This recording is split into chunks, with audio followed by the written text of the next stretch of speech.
Tá muito baixo ainda o áudio, gente.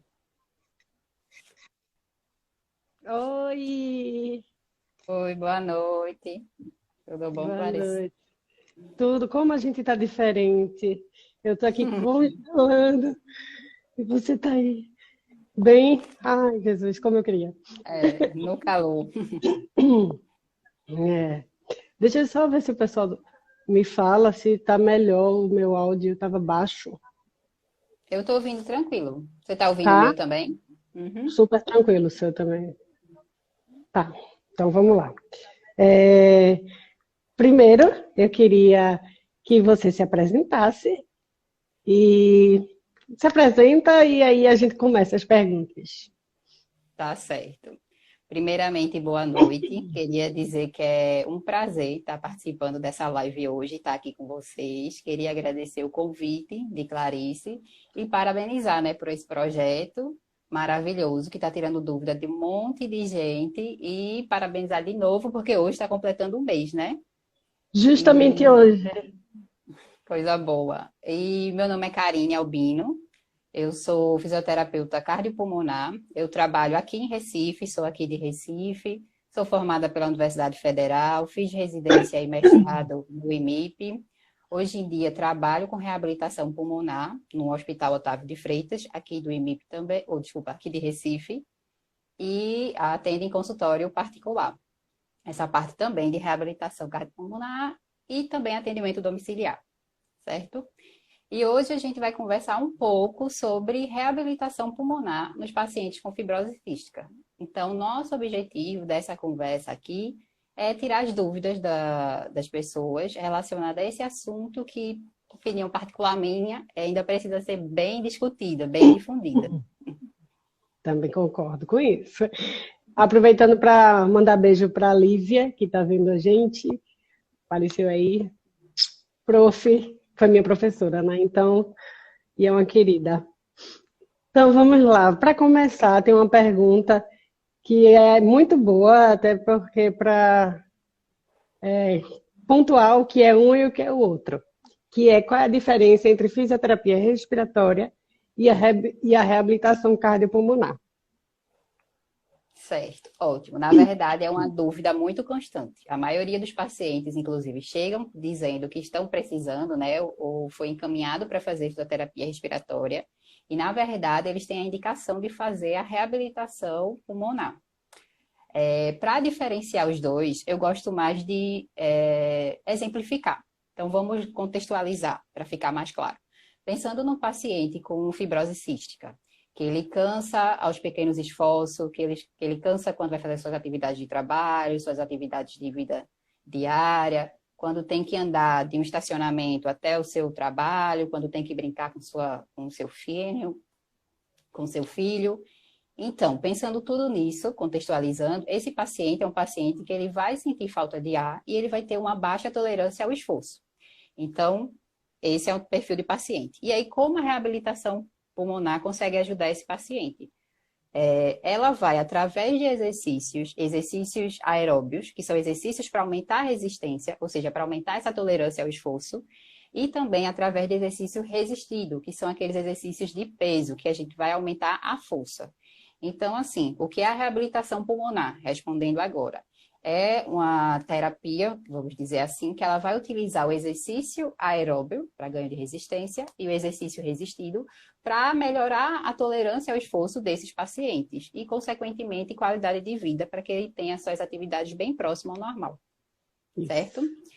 E a fisioterapia respiratória, vamos lá contextualizar mais uma vez, pensando naquele paciente também que tem fibrose cística, que ele é hipersecretivo, ou que ele passou um tempo internado, teve uma pneumonia, precisou, vamos dizer, botar um dreno, enfim, aí desenvolveu uma telectasia, que é quando uma partezinha do pulmão fecha. Então, ele está, naquele momento, precisando de fisioterapia respiratória, que é baseada em duas terapias. A parte de terapia de remoção de secreção, que vai ajudar ele a se livrar daquela secreção, e a terapia de expansão, que vai ajudar ele a expandir esse pulmão, certo? Que ele, por uma telectasia ou por uma pneumonia, alguma coisa, ele teve essa alteração, né, que é comum em pessoas que têm doenças respiratórias. Então, acho que a diferença é mais ou menos essa. Ok. Vamos para a segunda pergunta. Quais são os exercícios aplicados na reabilitação pulmonar? Tem um monte, né? Exato. Eu iniciei falando que na reabilitação pulmonar a gente vai trabalhar com dois grandes tipos de treinamentos, né? O treinamento aeróbio, que é esse para ganho de resistência. Normalmente, quando a gente faz, né, no cenário da reabilitação, a gente utiliza ou a esteira ou a bicicleta ergométrica. Mas pensando em exercício aeróbio, pode ser uma corrida, uma caminhada, uma natação. Então, assim, um dos principais focos, os pilares da reabilitação é o treinamento aeróbio. O outro treinamento é o resistido, que é para ganho de força. Então, é aquele exercício que o paciente pega peso mesmo para aumentar a força, aumentar o trofismo muscular. Então, a gente tem que ter esses principais: o exercício resistido e o exercício de resistência, que é o exercício aeróbio.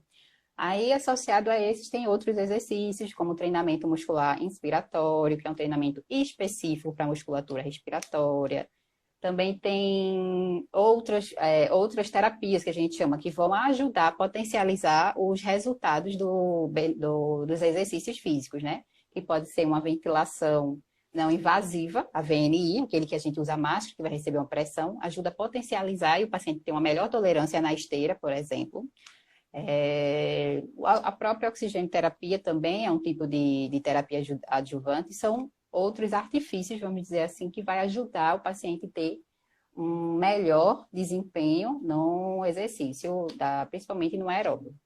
Mas, basicamente, esses. A atividade física pode melhorar a saturação e a VF1? Certo. Pode a longo prazo, né? Vamos conversar um pouquinho melhor sobre isso. Primeiro, assim, o que é VF1, para o pessoal tentar entender. VF1, ela é um parâmetro que vai dizer como é que está a função pulmonar do paciente. Ele é o volume que é expirado no primeiro segundo. Aí, pensando no paciente com fibrose cística, que ele vai ter uma doença obstrutiva, ou seja, ele tem uma dificuldade de colocar o ar para fora, esse volume expiratório forçado no primeiro segundo é baixo. Ele não consegue colocar esse ar para fora. Então, assim, é uma característica da doença, certo? Aí os estudos mostram que normalmente em tempos a longo prazo o exercício ele pode trazer esse benefício. Mas eu gosto muito de conversar com o paciente, que possa ser que ele faça lá os 3 meses da gente com reabilitação, ou passe muito tempo na reabilitação, repita a espirometria, que é onde vê esse parâmetro, e o VF1 seja o mesmo, tá? Isso quer dizer que é ruim? Não. O que a gente tem que avaliar são outros parâmetros. Eu gosto muito de conversar com o paciente na avaliação inicial, identificar o que é que incomoda ele, quais são as queixas. Então, por exemplo, uma queixa muito comum é da distância do estacionamento para cá, eu canso, eu paro 3, 4 vezes, e aí todo dia que ele chega, ele me diz, hoje eu parei 2, hoje eu parei 1, hoje eu não parei. Então, assim, para mim, o importante é isso, ele perceber que ele está melhorando, ele perceber que ele está ficando menos intolerante ao esforço. Possa ser que esse VF1 nunca altere, mas se ele conseguir fazer o que ele gostaria de fazer, é suficiente. E na nossa avaliação, a gente tem outros parâmetros. Um que eu adoro é o teste de caminhada de 6 minutos, que é um teste que a gente vê como é que está a condição do paciente e a gente usa ele comparativo. Tipo, chegou, fez a avaliação, fez a reabilitação, faz novamente, para a gente ver a distância que ele andou.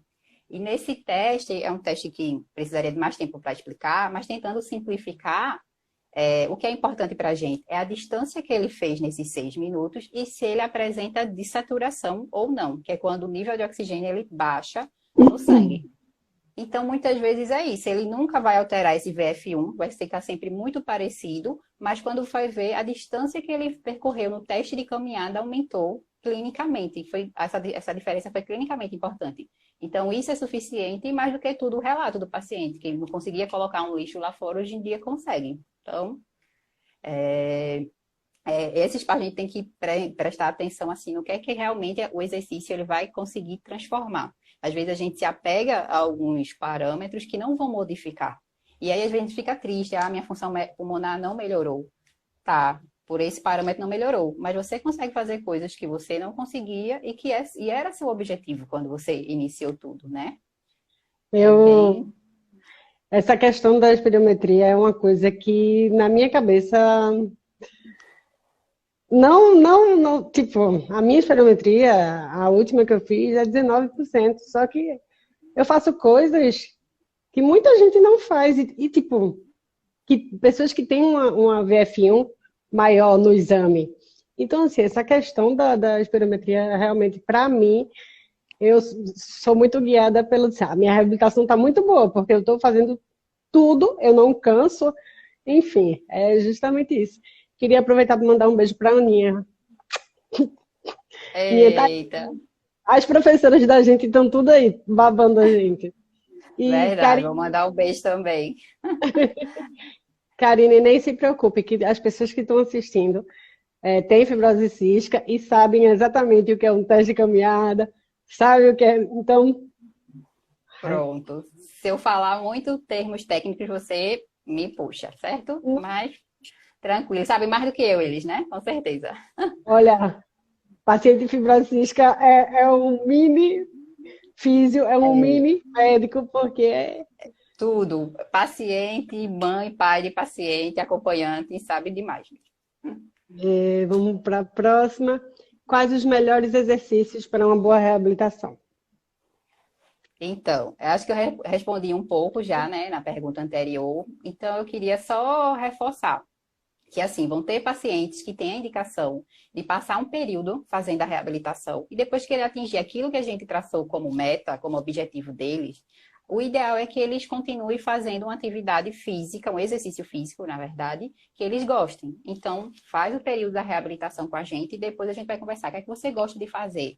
É nadar, é correr, é musculação? O ideal é que sempre tenha o exercício aeróbio e o exercício resistido. Mas o mais importante é se manter ativo. Então, o paciente, ele tem que realmente procurar fazer aquilo que gosta e se manter ativo. Exatamente. É, Então, um paciente que não é secretivo e faz. Cadê? Desculpa, eu me perdi. Paciente não secretivo faz algum exercício específico, ele suporta mais exercícios do que um paciente que tem secreção. Certo, eu vou começar falando do paciente secretivo, é mais, acho que fácil de construir o raciocínio. Desculpa.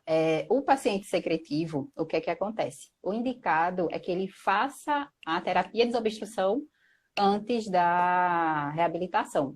Porque durante o exercício, ele vai precisar fazer aumento do esforço para respirar, que a gente chama de demanda ventilatória.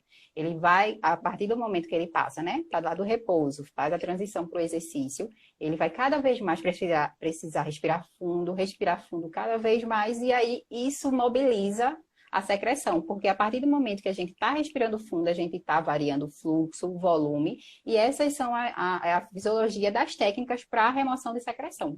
Então, o ideal é que o paciente secretivo, ele faça essa terapia de remoção de secreção, para que durante o exercício, ele não mobilize tanto, já que ele vai ter um incremento da ventilação dele, certo? Aí, relacionado para o paciente. Sim, aí a questão da secreção pode ser um limitante para esse paciente realizar o exercício, sim. Aí no caso do não secretivo, não teria um exercício específico, não. Ele faria o exercício igualmente. É, os pacientes que não têm secreção, eles têm indicação do uso do EPAP. Tá, o EPAP, acho que é a máscara de EPAP, é isso? Acho que Aquela sim. máscara com aquela válvula, né? Certo, isso, a máscara com válvula de EPAP. Na verdade, acho que a máscara, acho não, a máscara com válvula de EPAP, ela foi criada para expansão, para ajudar a recrutar os alvéolos, né, para ajudar a expandir o pulmão. E aí, quando a gente expira, que é colocar água para fora, contra uma resistência que a gente ajusta nessa válvula, a gente mobiliza secreção, e aí a gente varia fluxo, varia volume, e aí ela ajuda para remover essa secreção. Aí ela serve para isso também. Mas quando a gente respira contra essa resistência, essa resistência, ela transmite uma pressão para o pulmão da gente, e esse pulmão da gente vai ficar aberto, que foi para que ela foi criada, para a terapia de expansão. Mas, além disso, de ser usada para terapia de expansão, terapia de remoção de secreção, algumas pessoas também usam para treinamento da musculatura expiratória, certo? Que é a que coloca o ar para fora. Então, essa máscara tem as 3 funções, não só pessoas secretivas que vão utilizar. Quem tiver a indicação de terapia de expansão por ela, pode usar, e quem for fazer algum treinamento para musculatura expiratória também pode usar. Só quem vai dizer o fisioterapeuta quando prescrever bem direitinho. A reabilitação é só para quem está em fila de transplante? Não, na verdade, para todo paciente que tiver doença respiratória crônica, né, que eu estou falando especificamente da reabilitação pulmonar, e tiver aquela queixa de tolerância, de baixa tolerância ao esforço, de tiver a dispneia, ela vai ter a indicação de fazer a reabilitação. Para o paciente que está em fila de espera de transplante, ele tem que fazer. Inclusive, quando eu visitei, acho que não lembro o ano, mas eu visitei o Messejana, que é o centro que tem lá em Fortaleza, e já visitei o INCOR também, eu acho que é regra. O paciente, para estar na fila de espera, né, entrar na lista de espera, na verdade, ele tem que estar fazendo a reabilitação pulmonar. E tem que fazer antes e depois do transplante. Certo? Então, essa reabilitação ela é indicada para qualquer paciente que tenha essas limitações que eu falei. Uma baixa tolerância, que é o cansar quando faz as coisas, a falta de ar, dispneia, e que tem uma doença respiratória crônica.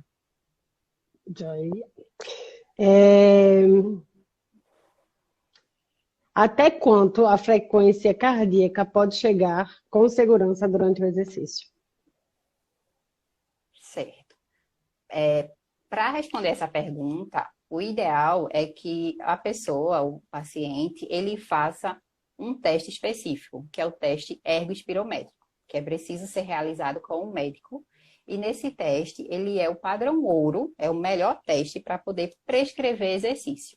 Nele vão dar vários parâmetros, mas ele vai dar, para responder essa pergunta, né, ele vai dar a frequência cardíaca máxima. E através dessa frequência cardíaca máxima, que vai ser atingido no esforço, né? Esse teste é realizado em esteira ou numa bicicleta, então o paciente fica fazendo aquele esforço e durante o teste consegue achar a frequência cardíaca máxima dele.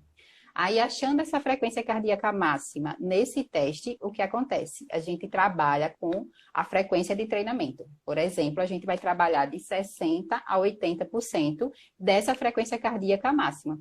Então, dentro dessa faixa é que o paciente vai estar realmente treinando. Abaixo dela, ele não vai estar treinando, e acima dela, ele vai estar treinando excessivamente, o que também não é benéfico.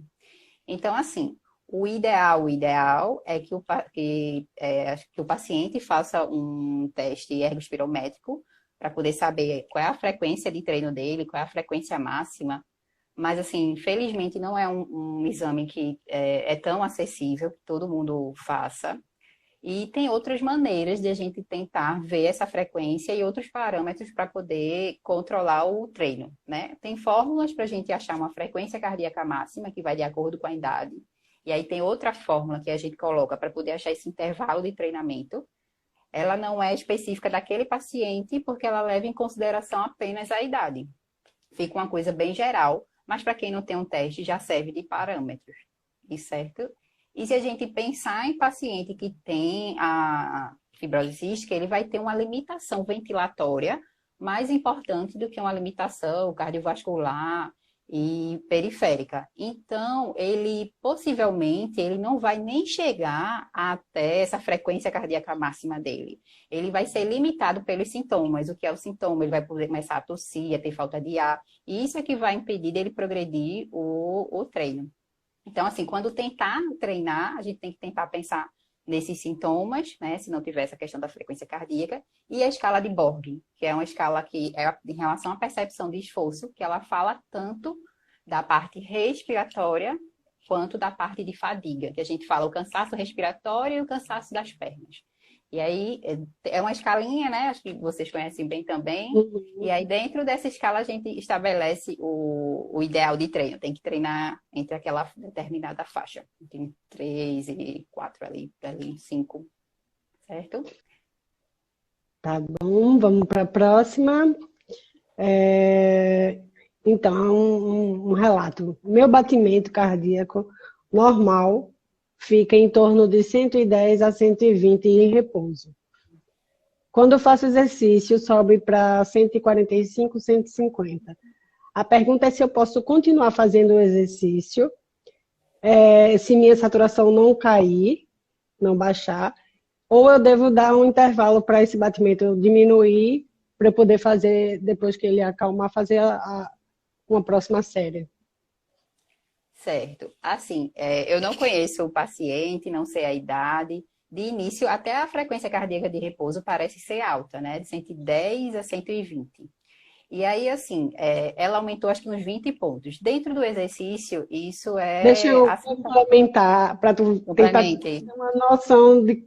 É uma paciente nova e que tá para entrar em lista de transplante. E Certo. usar oxigênio. Usa oxigênio também. Pronto. Então, assim, o que é que a gente pode pensar?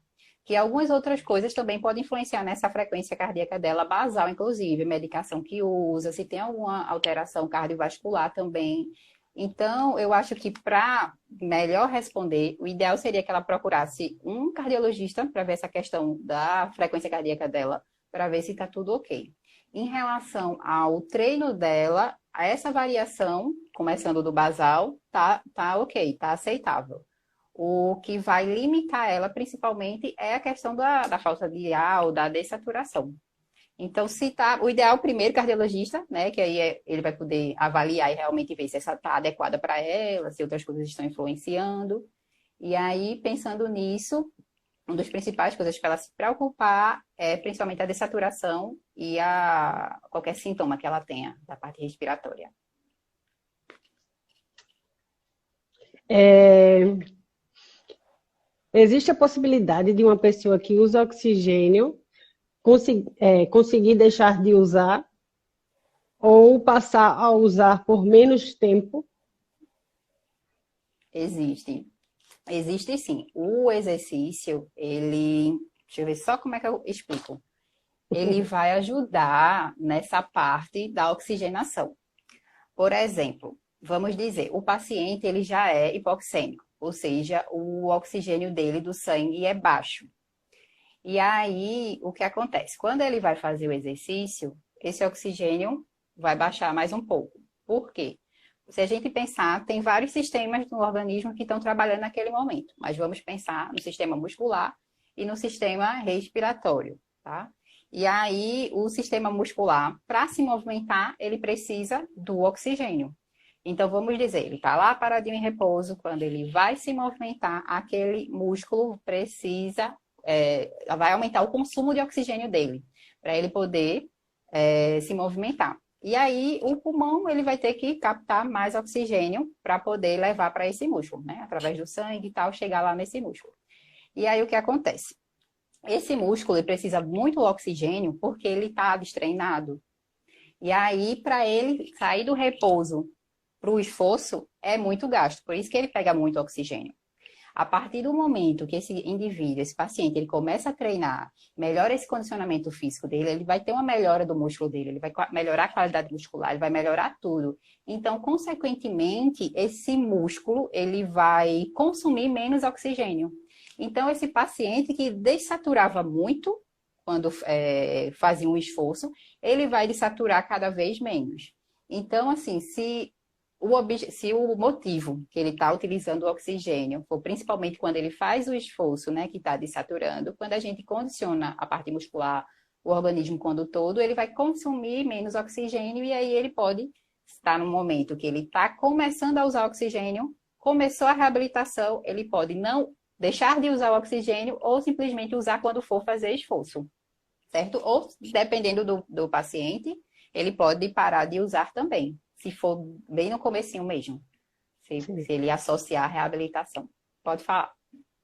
Não, eu ia dizer, eu sempre falo assim pro pessoal que músculo fraco consome muito oxigênio. Então, se você treinar e deixar a musculatura forte, o seu gasto de oxigênio vai ser muito menor. Quando eu estava muito debilitada, assim que eu passei a usar oxigênio, eu comecei a fazer uma reabilitação em casa e eu diminuí a quantidade de oxigênio que eu usava. Então, é a prova viva, né? Que diminui, você consegue diminuir pelo menos a quantidade que você usa, né? Eu usava Uhum, 3 litros, hoje já uso 2 litros, e aí você vai treinando e só quem ganha é você, né? com Isso. certeza. Exatamente. O bom é que a gente tem um exemplo aqui, né? Para reforçar o que eu falo. Vamos para a próxima. A reabilitação diminui a chance de internação. Com certeza. É um dos benefícios da reabilitação, né, que a gente fala. Diminui falta de ar, como eu disse, diminui tolerância, aumenta a tolerância, na verdade, ao esforço, melhora a qualidade de vida, diminui sintomas respiratórios e também diminui o internamento hospitalar. É uma coisa que é bem evidenciada na literatura e na prática a gente vê isso. Nossos pacientes que estão fazendo a reabilitação, estão fazendo acompanhamento com a fisioterapia, eles espaçam muito essa questão do internamento. Às vezes passam o ano todo, né, sem chegar a se internar, né? Dependendo do paciente também, né? Mas eles mesmos percebem. Depois que eu comecei aqui, né, porque no outro lado eu trabalho com reabilitação pulmonar mais adulto. Tem paciente de fibrose cística e tem paciente de outras patologias também. E aí o relato deles é justamente essa. Depois que eu comecei aqui, nunca mais eu fui pro internado. Ou eu fui internado bem menos. Então, realmente Uhum. é uma terapia que diminui a questão do internamento hospitalar. É, tem outra pergunta relacionada ao oxigênio. Se a Hum. reabilitação pode retardar o uso do oxigênio em pacientes que começam a diminuir a sua capacidade pulmonar. Podem. Eu acho que eu respondi um pouquinho, É. mas o raciocínio era aquele mesmo, de que se começar precoce, a pessoa pode nem chegar a utilizar ou deixar de usar. Inclusive, eu tenho um seguidor que ele está em lista Hum, de transplante e o que segura ele não usar o oxigênio é a atividade que ele faz. Ele anda de bicicleta, é bem ativo. Então, assim, ótimo. os médicos até ficam impressionados. Meu Deus, continua fazendo, porque, tipo, a VF dele não tá boa, mas ele não desatura, porque ele vive. Preparando o Tá. músculo dele. Exatamente. É, o exercício aeróbico é obrigatório na reabilitação? Ele é primordial, certo? Tem que fazer. Mas, assim, a gente pode tentar alternativas para isso. Na pediatria, as crianças realmente reclamam, né, de ter que fazer esteira, de ter que fazer bicicleta. Aí uma alternativa maravilhosa é a realidade virtual. Esses jogos, Nintendo Wii, Xbox, inclusive já tem jogos específicos que quando eu fui para o último congresso de fibrose cística, que foi lá em Campinas, ano passado, já tem jogos específicos. Eu não lembro agora, mas tá o jogo do Nintendo Wii e tá o jogo do Xbox. Ele já tem as alterações semelhantes às alterações que o exercício físico faz. Então, assim, frequência cardíaca, por exemplo, como a gente já falou, ele consegue modificar a frequência cardíaca semelhante ao exercício, outras variáveis também que a gente acompanha. E aí ele vai trazer para o corpo as alterações fisiológicas que o exercício vai fazer. Então, dá para substituir um exercício aeróbio por uma partida de realidade virtual. Agora, lógico que tem que ser bem prescrito, para não utilizar de maneira errada, né? E aí a gente faz a parte de treino funcional também. Quando eu faço com criança, eu gosto muito de deixar ela montar as atividades que vai fazer, se vai pular no trampolim, se vai fazer alguma coisa com bambolê, pular corda. E aí a gente vai usando a criatividade, pensando no foco, né? De tentar fazer com que aquele paciente entre no metabolismo aeróbio para poder estar treinando e vai dando certo. Mas é complicado mesmo. Muita gente aí falando que não sabia dos joguinhos. da realidade virtual. Tem sim, é ótimo. Exercícios de ganho de massa, apenas com peso, pode ser uma boa forma de fazer a reabilitação? Pode, é um dos pilares, que é o exercício resistido, que é aquele que é para ganhar força, que é para trabalhar. O ideal é que faça associado ao exercício aeróbio, e se precisar, tiver indicação, treinamento muscular respiratório e qualquer outra terapia que ele possa. Mas, como eu disse, se não tiver na reabilitação, né, que também o pessoal está perguntando em relação à atividade física, exercício fora da reabilitação, pode fazer. O importante é se manter ativo, certo? Não pode ficar parado, só faz acelerar a própria doença, né? A progressão da doença. Então, tem que estar se exercitando para ficar bem. Verdade. Cadê? Como funciona a reabilitação em pacientes de fibrose cística, já que eles perdem peso com facilidade e o metabolismo é acelerado? Certo. A reabilitação é essa que eu já falei. A diferença é que a gente tem que fazer uma parceria com o pessoal da nutrição. Principalmente se for nutricionistas que trabalham especificamente com fibrose cística, e melhor ainda se for da reabilitação. Porque eu estou falando de reabilitação pulmonar aqui, mas eu estou falando da reabilitação física. O programa de reabilitação pulmonar é algo muito maior, que envolve o médico, o nutricionista, que envolve o psicólogo, uma equipe multiprofissional. Então, o ideal é que converse com o nutricionista e o nutricionista já vai saber que aquela atividade que você faz promove tal gasto energético e aí ele vai fazer sua alimentação de acordo com as suas atividades. E também, minha gente, não esquecer de tomar água, tá certo? Porque vocês, né, vocês desidratam 3 vezes mais. Então, tem que tomar água e durante o exercício também. Sempre, sempre. Não esquecer. Verdade. E sem contar que deixa a secreção mais fluida também, né? Então, Exatamente. fazer muita esteira não nos faz perder peso. Pronto, é justamente isso. Falando com o nutricionista, ele vai, né, prescrever a dieta adequada e aí não vai fazer com que você perca peso, não, né? Vai dar tudo certo. Ele vai passar a alimentação adequada para o gasto calórico e você vai treinar normal. Ótimo. Acabamos nossas perguntas. Vamos abrir um tempo agora para o pessoal que está aqui fazer alguma pergunta, quem tiver. Certo. E Até aí, beber uma aguinha. e aí a gente vê. Porque muita gente pergunta e como a gente está conversando, não dá para a gente parar para ver. Então, agora, quem quiser fazer alguma pergunta, alguma dúvida, podem fazer. Se quiser que eu repita alguma coisa, que eu falo normalmente muito rápido. Até estava aqui me policiando para não falar tão rápido, se não conseguir responder tudo, posso Mas repetir. isso é uma coisa do pessoal de Recife, né? A gente fala... Tudo acelerado, né?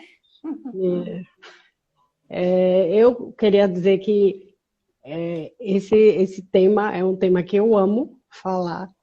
Amei poder falar sobre reabilitação aqui, porque eu vivo meio que fazendo, né, para me manter, já que eu estou em lista de transplante, eu sou a pessoa que não pode deixar de fazer mesmo.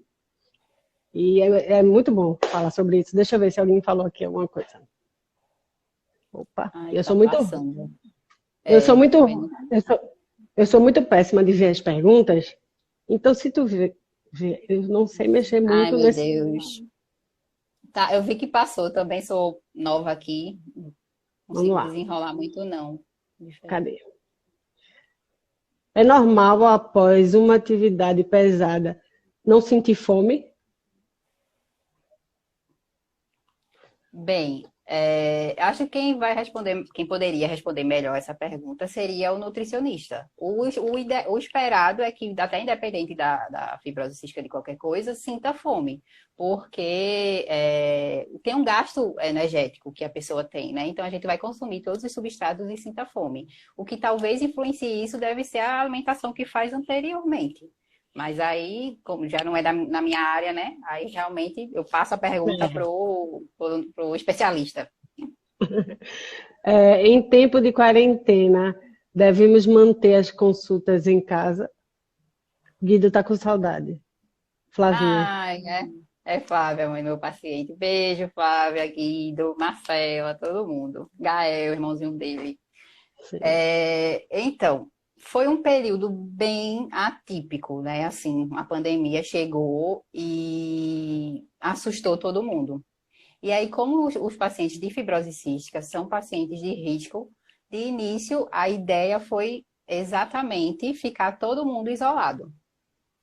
Pacientes que realmente tinham a necessidade de, assim, não é que realmente tinham necessidade, mas pacientes mais graves, vamos dizer assim, precisaria continuar o atendimento, mas o ideal é que esse atendimento fosse por teleconsulta. Isso a gente Uhum. está conseguindo fazer lá no Otávio de Freitas, onde eu faço parte da reabilitação. E aí a gente orienta a parte tanto do exercício, como também a parte de desobstrução. Para outros pacientes, eu só entrava em contato para saber se estava tudo bem, se estava precisando de alguma coisa. E aí eu sempre deixava claro, se o paciente tiver alguma coisa, a gente vai pensar junto em risco, né? Em Uhum. risco-benefício. Se ele vai precisar ir a uma emergência por alguma coisa, aí é muito melhor que a fisioterapia vá até a sua residência. Isso pensando em paciente domiciliar, né? Do que ele se expor a um hospital, a ter que sair de casa. Então, é um momento que a gente tem que pensar em tudo. O ideal é a telereabilitação, que a gente começou a fazer lá nesse hospital, e agora as coisas já estão se normalizando, e dentro da segurança, né, das recomendações, usar todos os EPIs adequados e retornar aos poucos os atendimentos presenciais, aos poucos. Ó, tem uma pergunta bem legal aqui. Fazer exercício como caminhada, que pode ser feito de máscara, as máscaras normais que a gente agora está usando, Uhum. ou a concentração de CO2 pode prejudicar. Então, é uma coisa nova também fazer essa parte dos exercícios de máscara, mas é a recomendação que está sendo feita. Sempre que for fazer exercício, caminhada, esteira, alguma coisa, utilizar a máscara. Eu acompanhando no próprio Instagram, vi que o pessoal estava desenvolvendo tipo uma grade que coloca por dentro da máscara, e aí a máscara você consegue respirar melhor. E aí falam que diminui um pouco essa questão de reinalar o CO2. Mas assim, para mim é tudo muito novo. Estou conversando aqui de achismo, de ver no Instagram. Eu acho que a gente precisa estudar melhor, porque vai ser o novo normal, como está chamando, né? Essa questão da máscara. Inclusive, é uma coisa que precisa ser estudada assim para ontem, né? Porque a gente vai retornar. É verdade. Eu acho que aquelas viseiras seriam mais confortáveis para uma caminhada em relação a isso, a questão do CO2, será? Também não sei se funciona também aquelas viseiras, né? É porque a recomendação realmente é A máscara. utilizar a máscara. Aí a gente vai Gente, ter que. então vamos ter que sofrer um pouquinho mesmo. É, Perguntaram aqui se você segue algum protocolo para reabilitação. sim, na verdade, tem vários protocolos para reabilitação, tem as diretrizes de reabilitação que a gente costuma seguir. A maioria dos estudos são para paciente DPOC. E Uhum. aí a gente termina extrapolando algumas coisas para as outras doenças respiratórias. Para a fibrose cística, já tem a recomendação brasileira, eles seguem também as diretrizes. Então, são protocolos que a gente tem que adaptar para cada paciente, né? Que vai ter que basear numa avaliação individualizada. Mas a gente tem protocolo sim. E os protocolos basicamente, falando grosseiramente, é isso, de utilizar o exercício, o treino aeróbio, o treino resistido, o treino muscular inspiratório e a frequência de treino, intensidade de treino, é isso que os protocolos trazem, né? Quantas vezes por semana, quanto tempo vai fazer, quantas séries, quanta repetição. E Sim. aí já tem isso estabelecido, principalmente para o DPOC, para outras doenças também, fibrose cística tem. E aí a gente vai adaptando de acordo com a necessidade e avaliação do paciente. Ó, a Aninha falou assim, fala sobre os Eita. pacientes que já têm dispneia em repouso e como é que vocês fazem para conseguir fazer com que ele consiga fazer a reabilitação. Respondo. Deixa eu só mandar um beijo aqui para Ayrton, que tá, se Tassiana tá falando aqui, que a Mas, Karen, manda um beijo para Ayrton, mano, meus pacientes, as mães dos meus pacientes estão todas aqui. Sim, em relação ao paciente com dispneia, como é que a gente faz para fazer o treino do exercício? paciente que já Tá, tem dispneia em repouso. em repouso, pronto. Uma ferramenta maravilhosa é o uso da VNI. Porque a VNI vai melhorar essa dispneia dele. Como? Por exemplo, o paciente ele tem o que chama de hiperinsuflação dinâmica. O que é isso? Ele vai ter, pela própria doença, um rearranjo da musculatura, da caixa torácica. Então, você é aqueles pacientes que vão aprisionar ar. Então, durante o exercício, por exemplo, pessoas que não têm essa hiperinsuflação, elas respiram daqui até aqui. E aí, desculpa, normalmente eles respiram daqui até aqui. E aí, durante o exercício, eles têm até aqui para respirar. Deixa eu baixar minha mão, até aqui. E aí, por exemplo, pessoas que têm essa hiperinsuflação dinâmica, elas já respiram aqui em cima. Então, durante o exercício, eles só têm isso aqui para ganhar. Então, se a gente parar para pensar, eles vão chegar no teto respiratório, no teto ventilatório muito rápido. Então, isso vai levar ao cansaço, à dispneia. Se a gente fizer o exercício associado à VNI, essa VNI ela vai melhorar essa parte da hiperinsuflação dinâmica e ele vai conseguir tolerar mais exercício. Tem outras alternativas também, que a gente fazer o treinamento intervalado. Então, ele passa um período treinando, um minuto, um tempinho treinando, um período em repouso. E esse repouso pode ser com velocidade mais baixa ou repouso passivo também. O próprio treinamento muscular inspiratório, ele melhora essa questão da dispneia também, né? Eu sigo você, né, no Insta, eu vejo que você faz, bem legal. Tem algumas correntes que dizem que não é tão adequado para o pessoal de fibrose cística, tem outras que defendem. Eu acho que eu sou a favor, contanto que o paciente seja bem avaliado e seja bem prescrito, certo? Sim. Aí eu acho que é mais uma ferramenta para melhorar essa questão da dispneia, ao repouso. Perguntaram quais são alguns exercícios que podem ser feitos agora durante a pandemia, já que está todo mundo em casa. O ideal é que tentar manter o que estivesse fazendo antes de exercício em casa. Agora sim, né? O espaço é reduzido, tudo. O que tem que fazer? O que a gente tem feito na nossa telereabilitação para substituir o exercício aeróbio é a caminhada estacionária. Que o paciente de início começa caminhando parado e a gente vai conseguindo progredir o tempo, né? Aí depois passa para a corridinha, né? Parada. Aí esse seria uma alternativa para exercício aeróbio. Exercício de peso resistido é você fazer o que gosta, pegar um peso, se não tiver peso em casa, adapta, pega 1 quilo de alguma coisa, pega uma garrafinha com água e areia e faz o exercício. Tem exercício que você usa, 1 quilo de feijão, exatamente. Tem exercício que você faz usando o próprio peso do corpo. Então, assim, faça um exercício que for do seu agrado, né? E sempre respeitando o seu limite. Quem vai dizer até onde você pode chegar é você. Os seus sintomas, né? É a sua limitação ventilatória. Mas o importante cansou, parou, se recupera e volta. Porque se parar de fazer, é um ciclo vicioso. Só vai piorar cada vez mais, cada vez mais. É igual a academia. Quando tem um feriadão e a gente para, na segunda-feira você volta, mas não volta a mesma coisa. Com certeza. Exatamente igual.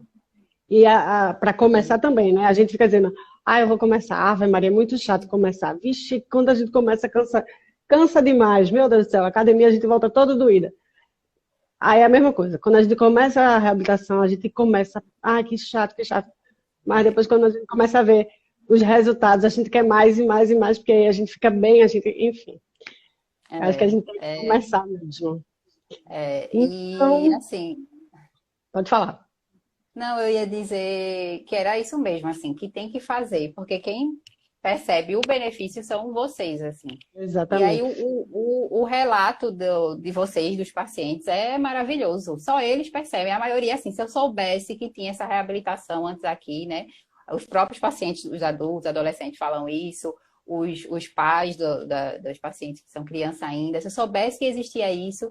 Por isso, assim, acho que a gente tem que difundir cada vez mais. Ainda tem essa confusão muito grande de fisioterapia respiratória e reabilitação. Aqui em Uhum. Recife, Pernambuco, ainda não é muito forte essa parte de reabilitação pulmonar. Exatamente. Então, na verdade, o pessoal chega para a gente procurando fisioterapia respiratória e a gente é que tem que explicar e convencer, né, de que ele está precisando da reabilitação. Normalmente a gente convence e o resultado é maravilhoso.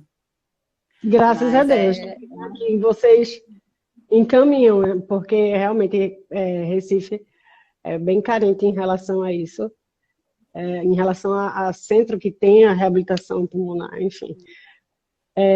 A gente tem alguns poucos minutos para a live terminar, então eu queria que tu falasse algo que tu deixou de falar, ou quisesse mandar algum recado, enfim, fica à vontade para falar o que você ah, quiser. só mais uma vez agradecer e parabenizar, né, esse seu projeto, que dá a oportunidade de a gente vir aqui falar e um monte de pessoa ouvir, tirar as dúvidas, divulgar o nosso trabalho, que eu sou uma pessoa que levanta a bandeira mesmo da fisioterapia, da reabilitação, e eu sei que assim, a gente está levando mais conhecimento para todo mundo, e esse conhecimento vai trazer benefícios. Porque as pessoas não sabem o que é reabilitação, não conhecem reabilitação. Eu costumo muito dizer, uma pessoa quebra um pé, quebra alguma coisa, vai no médico, no ortopedista, já chega. Não vai passar a fisioterapia para mim, não, para eu fazer lá. E aí o paciente que tem uma doença respiratória crônica vai a vida toda para o pneumologista e não sabe que tem que fazer reabilitação, né? Então, assim, a ideia desse seu projeto, nas outras áreas também, é maravilhoso, que é levar conhecimento para todo mundo. Então, assim, que as pessoas que ouvirem aqui consigam propagar essa ideia, divulgar o que é reabilitação, para que cada vez mais pessoas sejam beneficiadas. E aí, do que precisar, a gente está por aqui. É isso mesmo. Eu queria também agradecer a você por ter aceitado participar. Como eu falei no início, é um assunto que eu adoro e que eu acho que é muito importante a reabilitação pulmonar para um paciente de fibrose cística. Um dos pilares, eu acho, é um pilar, né?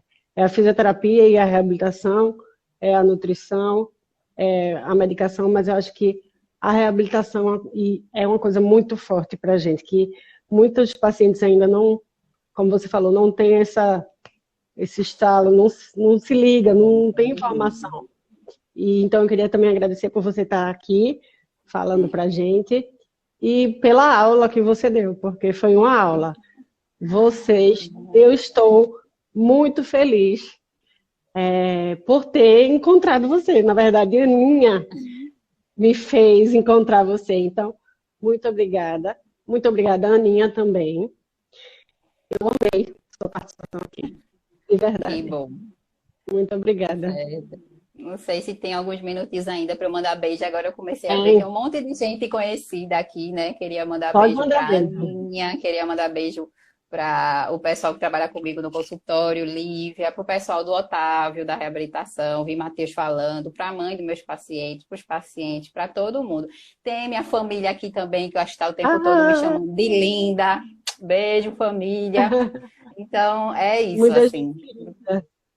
Muita Pois gente é. querida E mesmo. dizer também que do seu projeto, né, em relação à parte de doação de órgãos, já vou fazer merchandising agora. Já adquiri minha camisa, não tá aqui, acho que não vai dar tempo de pegar, mas minha gente, conheçam, viu? Projeto maravilhoso também Sim. de Clarice, né? Fale aí o nome, aproveite para divulgar, que eu começo as coisas, mas eu É, passo a bola.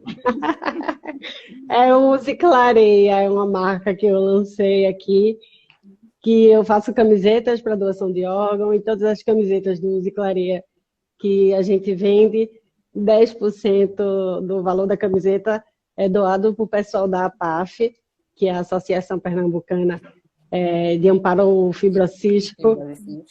Então, eu criei isso para a gente também poder divulgar a doação de órgãos, que ainda é uma coisa muito cheia de tabus, e é um tratamento que só depende do cidadão para o cidadão. Então, se todo mundo doasse, não existia a fila de transplante, eu acho, né? E eu acho que as Exato. pessoas deveriam pensar, se fosse eu ia querer receber um órgão, né? Com certeza, né?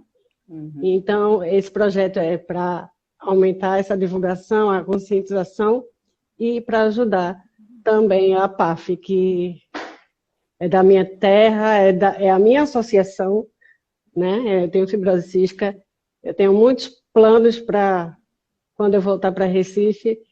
Eu acho que a gente pode fazer muitas coisas pela fibrose cística em Recife e Verdade. pela associação, enfim. É isso. Está Então tá, certo. gente. Um beijo para todo mundo, Flavinha. A PAF está aí inspirar, a PAF está Tá aí. também. Tá Amo. todo mundo presente. Tassiana, um cheiro. Flavinha. Flavinha é meu Aninha, xodó. Aninha. um amor. Então Mandar um tá beijo bom. também para mandar um beijo também para os residentes do Otávio de Freitas que estão aqui. Lá a gente tem um programa de Eu tô vendo. residência. Tem um monte de gente. É Acho que eu não isso, gente. esqueci de ninguém. Se eu esqueci, beijo. Ó, o A pessoal da tarde, Pulmoncardio gente, também. me Pronto, a cuidou muito Pulmoncardio bem também. Lívia Francimar foi minha orientadora do mestrado, foi a minha coordenadora de residência. Enfim, acho que ela nem sabe, mas foi ela a primeira pessoa que me disse que eu tinha cara de ambulatório, cara de reabilitação. Lívia Andrade. Lívia é E a ótima. Aninha, que me botou nesse mau caminho, né? E aí acabou. Se a gente conhece os pacientes com fibrose cística, não larga nunca mais. A Aninha é a culpada. A Aninha, sem comentários para a Aninha. Pois Não é. consigo falar sobre esse ser humano. Só amor. Exato, um amor. Verdade, é um amor. Pois Então tá é isso, certo. gente. Um cheiro para vocês. Foi muito bom e até a próxima. Até. Beijo. Beijo. Tchau, gente. Então, bom, valeu pela audiência, vamos dizer assim. Valeu pela colaboração de todos, pelas perguntas. Que bom que a gente conseguiu responder várias perguntas, tirou várias dúvidas. E que a gente continue assim, divulgando a fibrose cística e podendo chegar para todo mundo. Ok? Um cheiro. Amei a indicação, Aninha. Amei, amei, amei. Vixe, sem comentários.